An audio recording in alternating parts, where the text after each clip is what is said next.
Tapie est mort, vive Tapie, pourrait-on penser depuis quelques jours, car jamais Tapie n'a été autant adulé que depuis qu'il a rejoint une vie éternelle. Qui peut sentir le soufre ou pas, c'est selon. Un héros magnifique, un ministre épatant, un industriel au nez creux, un sportif accompli, un multiculturaliste patenté, un héros de la lutte contre tous les fascismes, j'en passe, et il en est trépassé, sanitaire ou pas. Tapie devrait bientôt faire son entrée au Panthéon avec masque et passe sanitaire, j'espère. Je voudrais évoquer ce soir une petite anecdote personnelle concernant l'un des directeurs financiers de Tapie.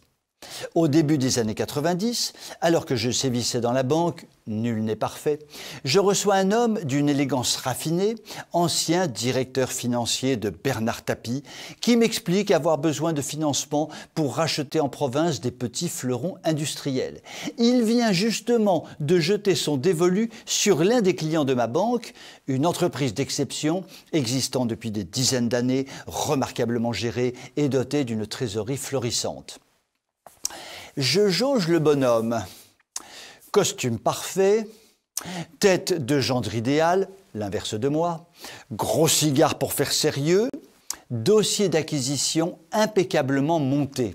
En quelque sorte, le client de rêve dont rêvent toutes les banques de l'époque. Je continue de jauger le bonhomme. Regard glacial, langage de chien savant, l'élégance d'un tueur en série dans un film de 4e catégorie. La banque et moi-même décidons finalement de ne pas donner suite à sa demande de prêt. L'ancien directeur financier de Bernard Tapie avait de la ressource. Un établissement concurrent lui permet de procéder à cette acquisition. La banque finance l'opération à 100%.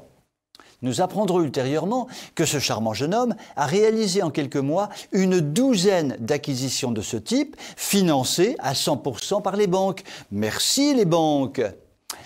Comment ce financier de haut vol a-t-il géré ses acquisitions? Il a immédiatement fait remonter toutes les trésoreries disponibles des entreprises magnifiques qu'il avait achetées, grâce aux banques, dans sa holding personnelle.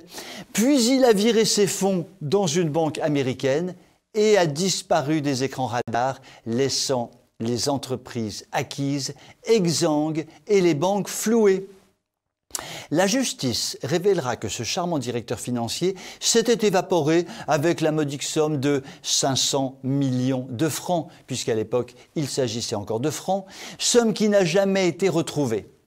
L'escroc patenté avait donc été le directeur financier de Bernard Tapie. Le gros nanar, à l'évidence, avait choisi un directeur financier qui était son miroir. Le gros nanar, à l'évidence, était un escroc patenté de haut vol. L'on voit que le système politico-médiatique d'aujourd'hui pleure à chaudes larmes sur la disparition du gros nanar, à l'évidence escroc patenté de haut vol.